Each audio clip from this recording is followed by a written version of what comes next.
একজন ধর্ষক যদি বলে যে আল্লাহ পাক তো গফুর রহিম, আল্লাহ আমাকে মাফ করে দিতে পারেন, তাহলে যাকে ধর্ষণ করলো সে তার উপর জুলুম হবে না? আল্লাহ পাক যদি ধর্ষককে মাফ করে দেন, তাহলে যাকে ধর্ষণ করা হয়েছে ওর প্রতি জুলুম হবে না? কথা বুঝতে পারছেন না? মনে করেন আপনি নাউজুবিল্লাহ কারো সম্পদ আত্মসাৎ করেছেন, এখন আল্লাহ যদি আপনাকে মাফ করে দেন, তাহলে এই যে যার সম্পদ আপনি আত্মসাৎ করেছেন এর উপরে জুলুম করা হচ্ছে না? আল্লাহ পাককে জুলুম করবেন? এক জাররা পরিমাণ করবেন না। কিয়ামতের মাঠে নেকি দিয়ে তার এই ঋণ শোধ করতে হবে, অথবা তার গোনা আপনার কাঁধে নিয়ে জাহান্নামের পথে যেতেও হতে পারে। আল্লাহ পাক হেফাজত করুন।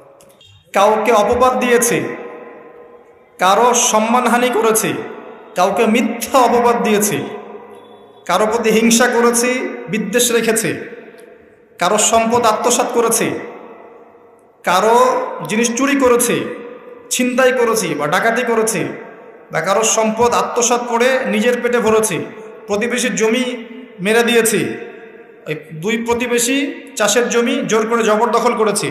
এক কথায় মানুষের সম্মান জান মালের সাথে জড়িত যে পাপ, এই পাপ আল্লাহর কাছে মাফ হবে না। তাকওয়া কি জিনিস? আল্লাহ ভীতি। নবী সাল্লাল্লাহু আলাইহি ওয়াসাল্লাম বলছেন, আত-তাকওয়া হাহুনা, তাকওয়া হচ্ছে কলিজার মধ্যে, কলবের মধ্যে। আমার দাড়ি টুপি জুব্বা পাগড়ি থাকতে পারে, কিন্তু আমার কলবে কতটুকু তাকওয়া আছে এটা আল্লাহ ছাড়া কেউ জানে না। তাকওয়া সম্পূর্ণ আল্লাহ জানেন একজন ব্যক্তির মধ্যে কতটুকু তাকওয়া আছে। অনেক সময় বাহ্যিক চোখে মনে হতে পারে এই ভাইটা ইসলামিক পোশাক পরে নাই, দাড়ি আমার চেয়ে একটু ছোট, চলাফেরা কেমন জানি, সুন্নতি পোশাক নাই, ওঠা বসা চলাফেরা কেমন মনে হচ্ছে। কিন্তু কে জানে যে তার মনের মধ্যে এমন তাকওয়া থাকতে পারে যার কারণে সে আমার চেয়ে বেশি সম্মানিত হতে পারে না? আবার অনেক সময় মনে হতে পারে যে আমি এইসব চেয়ারে বসে আছি, বড় বড় ওয়াজ করছি, নসিহত করছি, অনেক বড় বড় কথা বলছি, কোরআন এবং সুন্নাহর সামাজিক কথা বলছি, পলিটিক্যাল কথা বলছি, কোরআন সুন্নাহ থেকে কথা বলছি, দেখে মনে হচ্ছে আমার পুরো দেহটা তাকওয়ায় ভরপুর। এমন হতেও পারে যে আমার চেয়ে আপনার তাকওয়া বেশি আছে। কে জানে এটা? শুধু আল্লাহ জানেন। এবং এই তাকওয়াই হচ্ছে আল্লাহর কাছে সম্মান পাওয়ার একমাত্র মানদণ্ড।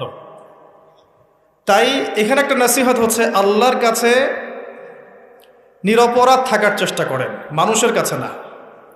আল্লাহর কাছে ফেয়ার থাকেন, আল্লাহর কাছে আপনি নিষ্পাপ থাকার চেষ্টা করেন, মানুষের কাছে না।